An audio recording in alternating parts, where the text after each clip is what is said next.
Okay, good morning, everybody.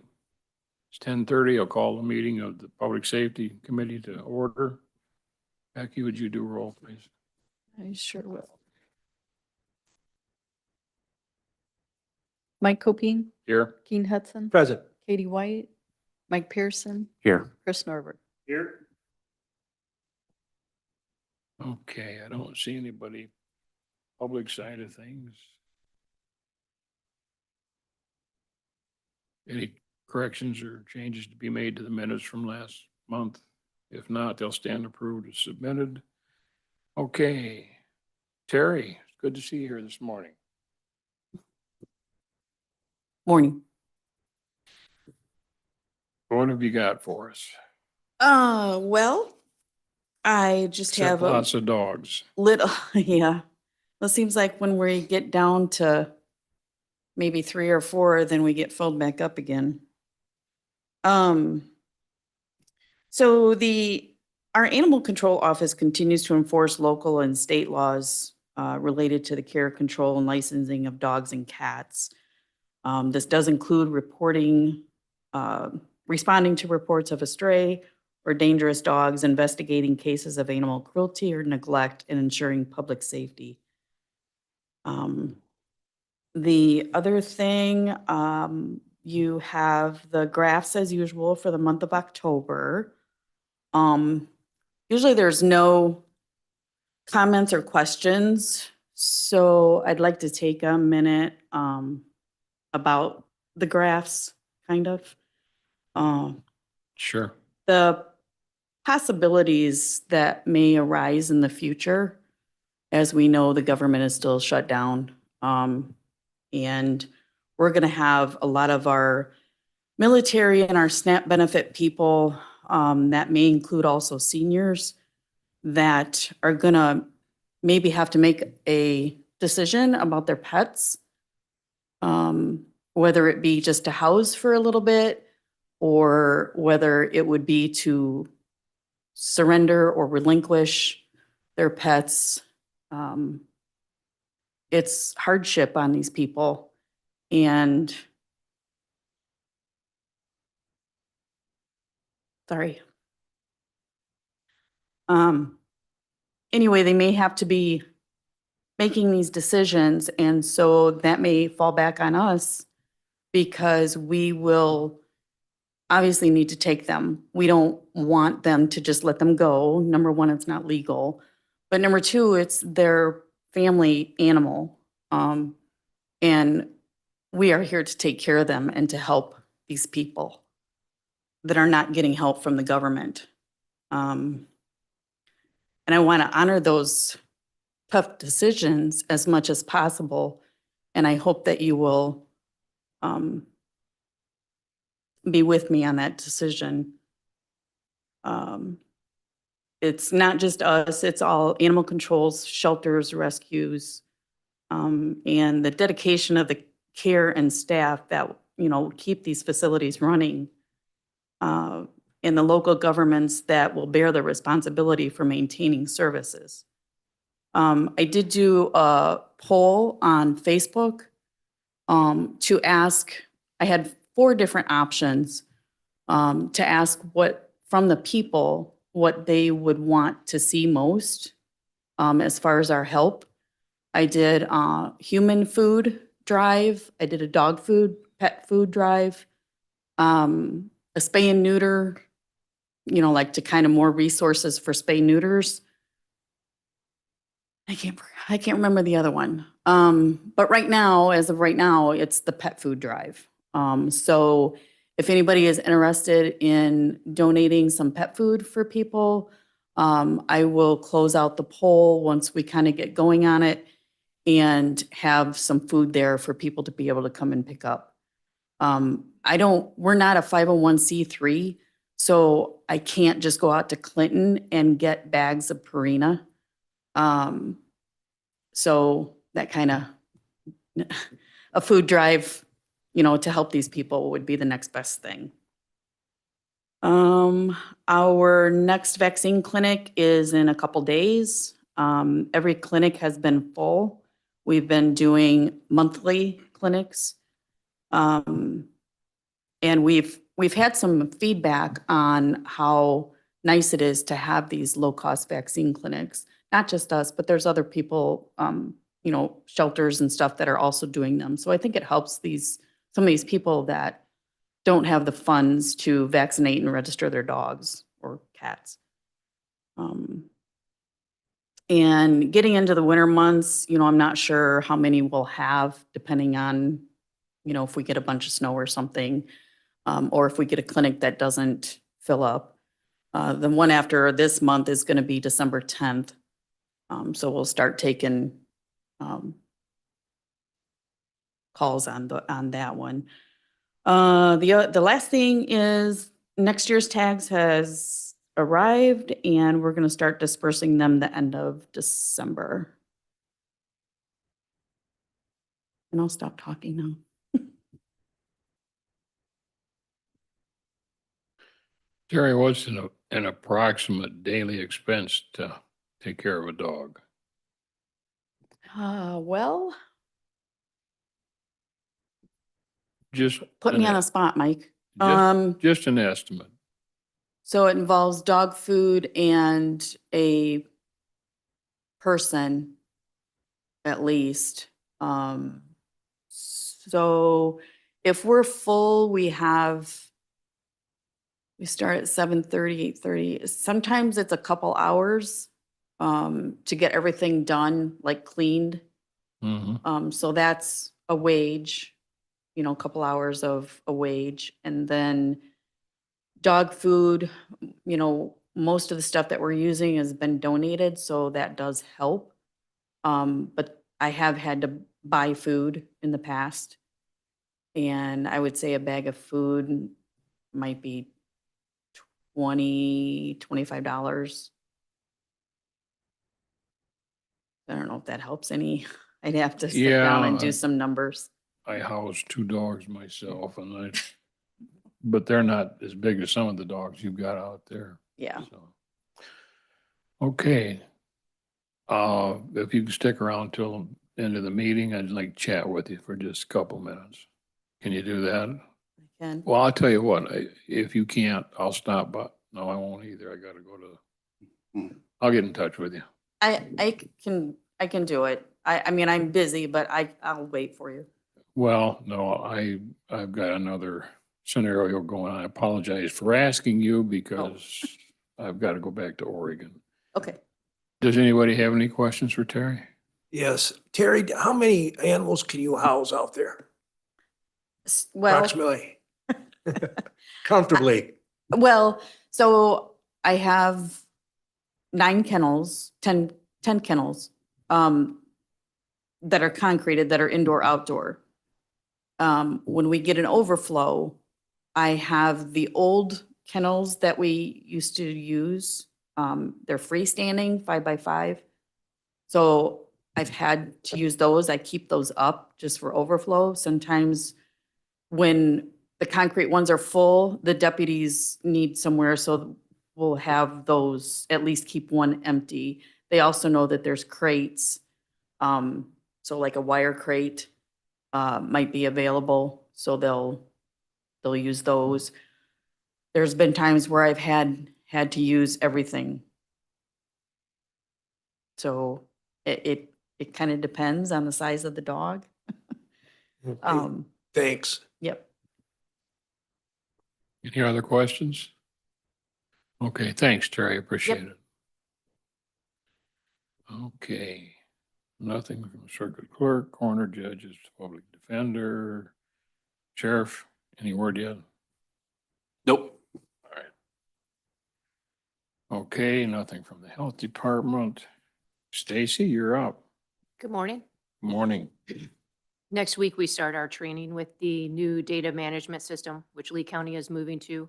We are the first department to make that move to that new system. So we will start training next week, the week of November 17th, and anticipate going live with that system on December 1st. Are there any other counties around us that are using it? I've been in communication with about 7 other counties. There's none that are next to us that are using it, but there are others throughout the state.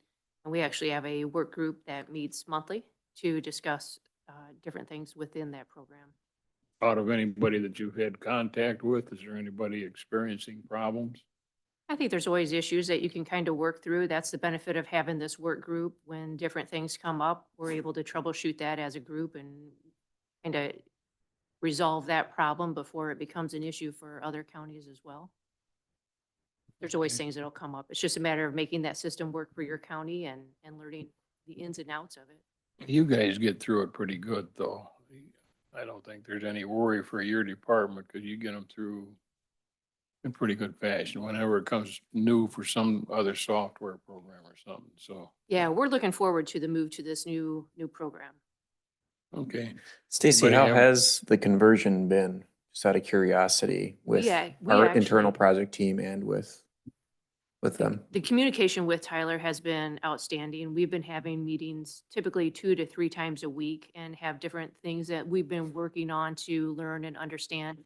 The most recent thing that we've been working on is setting up that business process in Tyler to work for our department. The person that we are working most closely with at Tyler, she also works with various Illinois departments, so she has the knowledge of how this system works for Illinois. So it's just a matter of fine tuning it then to Lee County, which has been fantastic help. This is, it's been a very fluid process. The communication has been outstanding.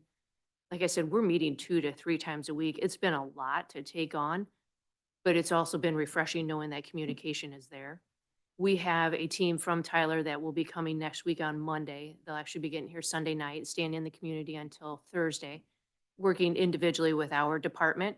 And then we will have access to them through Teams meetings for the next week and a half. And then by phone after December 1st for any problems or issues that come up. But they'll be working with us as we start entering all of our cases into that Tyler system to ensure that we're not having issues, or if we do, they're there to work with us and work through that problem. So with the data conversion, are you inputting all of that manually, or are we able to work, with a digital conversion process? With this program that we are moving to, we are not doing a data conversion. So typically in the past, when we have switched systems, we have taken all of our data from this system and have plugged it into the next system. There is a lot of legwork that has to go into that. It's very time consuming. I felt for our department, the best thing to do is just to start fresh with Tyler on December 1st. However, we will have all of our demographic information and case information entered into that system and still have access to the current system that we are in now for background information. So on November 30th, we will stop using our system currently. December 1, we will pick up with Tyler. So anything historical that we need out of that case, we will still have access in that older system to go back to. Okay, is that access going to be, available, for a specific length of time, or is that always or do we have to download that into our own server base, or is that going to be, we're going to have, access to that for, in perpetuity? Yes, I just extended my contract with that system for another year. In addition, we're going to keep that system in place because all of the pretrial information and all of the pretrial cases are going to continue to stay in that system, where probation and everything else will go into the new system. So we're going to actually have 2 systems for a period of time. Cool, thank you. Okay, any other questions for Stacy? Thank you, Stacy. Appreciate it. Keep up the good work. Sheriff, you're up. I apologize. The month got away from me. I didn't get a report in. I will double up for next month though, but otherwise I really have nothing to report. Question. You've had several outages on the phone service out there. Yes. Is there any resolution to it other than it's back in service for the potential for another one? I don't know what the underlying cause has been. All right, I'll get in touch with Shelley. I just happened to call. It was out the day I called, so I got off of the phone, stayed out of the way, but she said that there'd been 12 previous separate outages? I'm not sure whether it's a CenturyLink issue or a fiber issue. Is this the company servicing the sheriff's department out? I'm sorry, go ahead, Chris. They talked about it in the previous meeting. It sounds like they happen to be cutting some lines and it's a service coming into so it has nothing to do with us. It has to do with the work that's being done around here with all the fiber net. So it's a- Fiber networks that are being done. So Cable cut? cables getting cut, getting damaged, and then they're having to be repaired. So we discussed it in the previous committee meeting. So Okay. Do you know if had they Julied or called for any notification? Or do we have resources or? Go ahead. Just kind of personal experience here. The fiber lines are extremely hard to detect. Your average Julie is not going to be able to detect that. It has a separate company that does come out.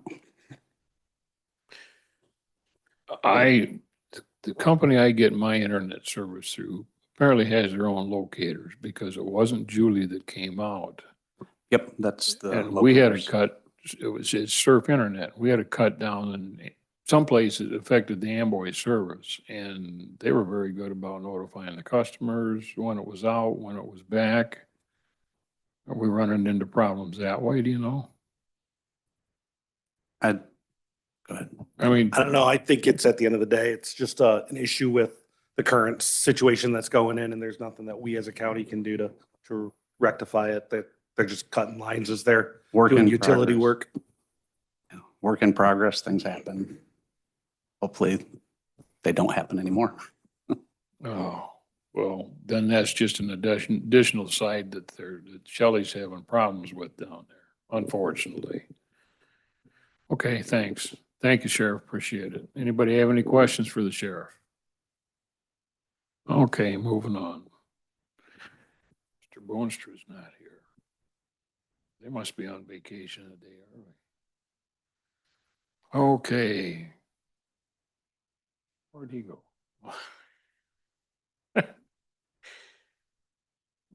Okay, we'll catch him when he comes back. Mr. Hudson, Northwest Illinois Criminal Justice Commission. Yes, there was no meeting last month, but won't be a meeting till next month, December 18th.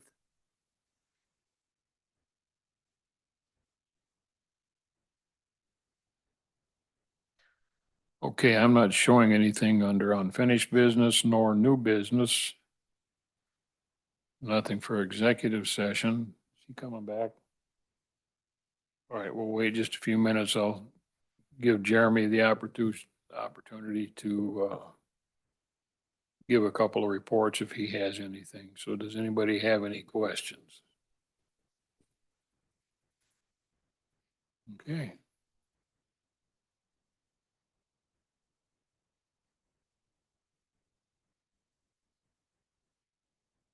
You're up, Mr. England. We saved you for last. Abandoned properties. Nuisance properties meeting was great. We had attendees from the health department, building and zoning, some board members, and the admin team. We discussed some updates on projects in Lee Center as well as Aldina School, and the infirmary in Aldina as well, the nursing home. Along with some strong community grant updates. I'm continuing to work with the city of Dixon, city of Amboy, with their current residential properties in process. The city of Amboy is looking at another property, which is great. Again, call out to any other municipalities in Lee County. If there is a nuisance or abandoned property that they want to work with us on, we do have some funds that we can utilize through the Strong Communities Grant. But you know, that timeline is getting much shorter. So if there are anybody that is interested, if there is anybody that is interested, we need to move a little bit quicker than sooner rather than later. We will have to have all funds expended by November of next year, and it's quite a lengthy process to get things in the pipeline. So things are going well there.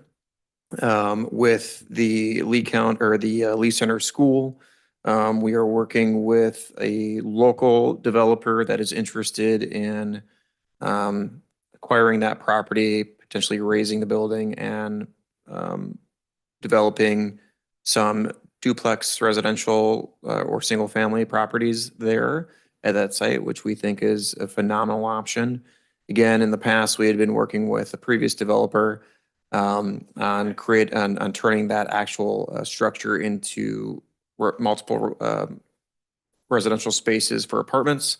That has since fallen by the wayside, so we're making sure that there are open communications with other developers that are interested in turning this into residential space, which we desperately need here in the county.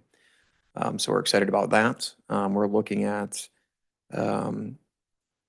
continue to moving forward with getting the other larger buildings that are nuisance and abandoned properties cleaned up. So there's, some of those things are in process, and we should have some more development on that in the coming months. Any questions? Okay, anybody have any questions for Jeremy on that? I do have to say, I think the group that meets on the abandoned buildings, et cetera, have gelled together quite well, and the system is really reestablished or refined or whatever. The forms and stuff that they're using for enforcement is going real good. There's cooperation all the way across, so if that keeps up, we're definitely not going to clean the entire county up within the next 5 or 10 decades, probably the way it's already situated, but it's going well, I think, and I'm proud of them. So, anybody have any questions? Okay, entertain a motion for adjournment. Mr. Pearson and Mr. Norbert. All those in favor signify by saying aye. Aye. Thank you, everybody. Appreciate it.